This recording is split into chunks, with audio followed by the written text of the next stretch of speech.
भागवत की एक ऐसी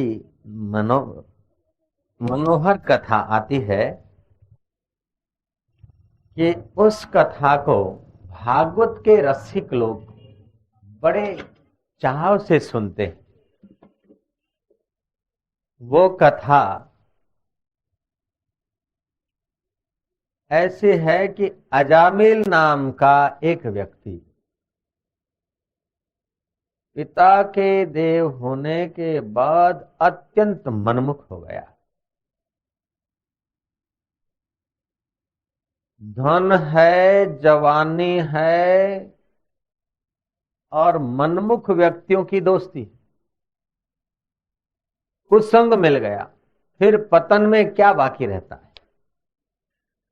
धन मिलना कोई बड़ी बात नहीं, युवावस्था होना कोई बड़ी बात नहीं, लेकिन सत्संग मिलना बड़ी बात।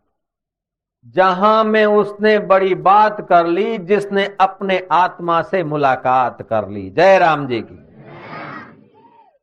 जब तक आत्मवेता ब्रह्मवेद ज्ञानी संतों की मुलाकात नहीं होती, राम रस दान करने वाले दाताओं की मुलाकात नहीं होती, तब तक दुनियादार दरिद्र रह जाते। कबीरा यह जग निर्धना, धनवंता नहीं कोई, धनवंता तेहु जानिए, जाको राम नाम धन होई, सियावर रामचंद्र की। उस राम रस का धन जब तक जीव को नहीं मिलता, तब तक वो रस लेने के लिए दुनिया के न जाने क्या क्या कर्म करता है सुख पाने के लिए। अजामिल भी उसमें का एक था और उसकी संगति दुराचारी लोगों के साथ होने के नाते, कुसंस्कार होने के नाते अजामिल का संपर्क एक गणिका के साथ मां को दुख देता। धीरे धीरे महाराज उसने तो इतना सत्यानाश कर दिया अपना कि उसकी मां तो दुखी होकर कूप में पड़ गई। और वो उस महिला को ले आया और फिर धन संपत्ति खत्म हो गई तो कुमार्ग से पैसा लाने लगा, चोरी डकैती बदमाशी आदि। कुछ पवित्र संत जा रहे थे। महिला के मन में हुआ कि हमने तो खूब पाप कमाए, अब जीवन में कुछ पुण्य कमा ले। संत जा रहे, संतों को आमंत्रित करके भोजन कराए। भोजन कराए, इतने में वो अजामिल आ गया घर पे। बोला पति को कि संतों को प्रणाम करो। बोले ये तो तू भोली है कि बाबाओं को खाना खिला दिया। मैं तो इनका तुम्बा करमंडल भी लेके बेच के आऊं, मैं तो उसमें का हूं, ये तो क्या करती। बोले कुछ भी हो, इन संतों को आप प्रणाम करो। प्रणाम करते हैं तो संत बोलते कि भाई अब भोजन तो करा दिया तुम्हारी पत्नी, दान तो दे दिया, अन्नदान, लेकिन अब दक्षिणा चाहिए। जैसे 100 रुपया मनी ऑर्डर कराना है तो 100 रुपया दे दो, तो 3 रुपया भेजने के लिए भी तो चाहिए कि नहीं चाहिए? मनी ऑर्डर चार्ज तो चाहिए। तो दान के बाद दक्षिणा होती है, भोजन के बाद दक्षिणा होती है, दक्षिणा दे। उसने बोला महाराज दक्षिणा मेरी ये 2 हाथ हैं, आप बस रवाना हो जाओ, नहीं तो मेरा मन, अब आप तो मेरे को नहीं जानते, मैं अजामिल हूं। बोले तू चाहे अजामिल हो चाहे और कोई मिल हो, लेकिन हमको दान में तेरा रुपया पैसा नहीं चाहिए। हमको दान में तेरे घर होनहार जो बालक है, उस बालक का नाम तू नारायण रख दे। बालक का नाम नारायण रखेगा तो बोले आपको क्या फायदा होगा। संतों के मन में था कि घोर पापी है, महान पापी है, इससे दूसरा कोई सत्कार्य तो होगा नहीं। ये कहीं सत्संग का आयोजन करा दे ऐसा आदमी तो है नहीं। ये दूसरों को सत्संग में ले जाए और पुण्य कमाए ऐसा आदमी भी तो नहीं है। और सुबह उठकर धारणा ध्यान और समाधि करे ऐसा आदमी भी तो नहीं है। ये तो केस बिल्कुल बिगड़ा हुआ है। इस बिगड़े हुए केस में तो महाराज सब्सिडी की बहुत जरूरत पड़ती। जयराम जी की कह दो। तो संतों ने विचार किया कि इसके बेटे का नाम अगर नारायण रखवा देंगे तो छोटा बेटे में पिता की प्रीति होती है और बार बार छोटा बेटे को बुलाएगा, इस बहाने भी भगवान वो बेटे को बुलाए नारायण करके तो तुम्हारे पावन नारायण नाम का उच्चारण करेगा और आप इसको कंसेशन कर देना, सब्सिडी दे देना बेचारे को।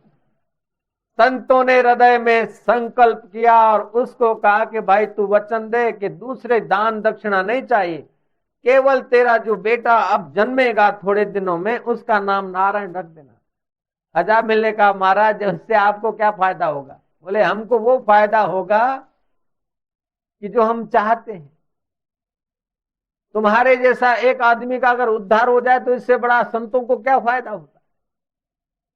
अच्छा महाराज, अच्छा हम नारायण रख देंगे। अजामिल को पता नहीं था कि ये छोटा सा संतों का प्रयोग कितना कल्याण कर सकता है। समय बेटा और अजामिल को पुत्र की प्राप्ति हुई और उसने नारायण नाम रख दिया। जो आदमी पापाचारी होता है उसकी अपमृत्यु होती है। 21,600 श्वास हम हर रोज खर्च करते हैं, श्वासोश्वास। हमारी आयुष्य वर्षों पर गिनी हुई नहीं होती है। 1,46,32,12,300 और 11 श्वास हैं तो आप 12 श्वास यूज नहीं कर सकते। जयराम जी बोलना पड़ेगा। समझो 1 करोड़ श्वास हैं तो 1 करोड़ और 10 श्वास आप नहीं ले सकते। 1 करोड़ श्वास पूरे हुए, एक गए।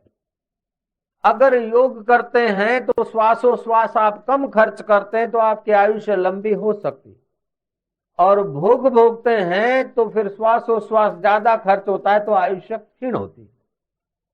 और यही कारण है कि कई योगी 1200, 1500, 1000, 2000, 4000 और 5000 वर्ष तक की आयुष्य वाले योगी सुने गए। और कभी कभी संत और योगी चाहते हैं कि भगवान तत्व को जान लिए, अब शरीर को लंबा रखने की भी जरूरत क्या है।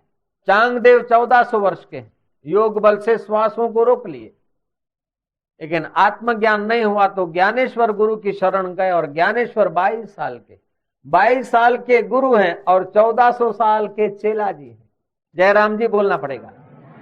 तो इस देश ने उम्र का, धन का या पद का इतना मूल्य नहीं आंका जितना आत्मा परमात्मा की मुलाकात का मूल्य आंका। जो आत्मा परमात्मा का साक्षात्कार कर लेता है वो भगवत स्वरूप हो जाता है। महाराज ऐसे भगवत स्वरूप संतों ने भोजन किया और संतों ने कहा तू नारायण नाम रखना तेरे पुत्र का। अजामिल ने नारायण नाम रखा और अजामिल उस पुत्र के स्नेह पाश में थोड़ा पक्का होता गया। एकाएक अजामिल की मृत्यु हुई और देखता है कि चहूं और मेरे कुकर्म जमदूत का रूप धारण करके मुझे लेने को आए।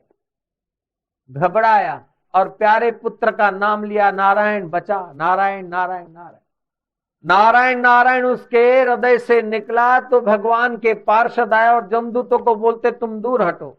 बोले ये महापापी है, दुराचारी है।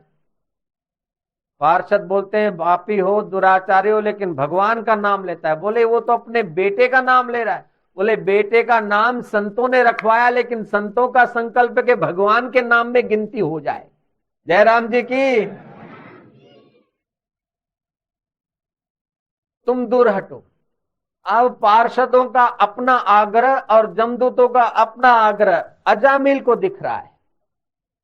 आखिर पार्षदों की बात युक्ति युक्त थी और जमदूत चले गए और अजामिल को 12 वर्ष फिर से आयुष्य मिली, जो अपमृत्यु होने की थी दुराचार के कारण। वो 12 वर्ष आयुष्य उसको फिर से मिली और अजामिल भगवान का बड़ा भक्त हो गया। नारायण नाम की महिमा बहुत लोगों ने गाई। काशी में प्रसिद्ध मदन मोहन मालवीय महामना, जिन्हों की काफी कई यूनिवर्सिटियां, कॉलेज हैं, औषधालय हैं, कीर्तन और सभाखंड हैं, सत्संग की जगहें हैं, ऐसे मदन मोहन मालवीय जी भी नारायण नारायण जप करके कोई काम करते थे तो सफल हो जाते थे। हनुमान प्रसाद फौजदार भी नारायण नारायण नाम का जप करके फिर कुछ काम करते, सफल हो जाते थे। और आसाराम जी भी नारायण नारायण करके फिर कथा करते तो बड़ा आनंद आता है हम लोगों को। कह दो नारायण नारायण नारायण नारायण। आप जब खेतर में धान बो के अनाज बोने जाओ ने, तो अनाज में नजर डाल दो और बोलो नारायण नारायण नारायण नारायण। बाद में बुआई करो, कटाई करो तो पहले हसिया को उठा दे, पहले कि नारायण नारायण नारायण नारायण नारायण। काहे घाटो पड़े।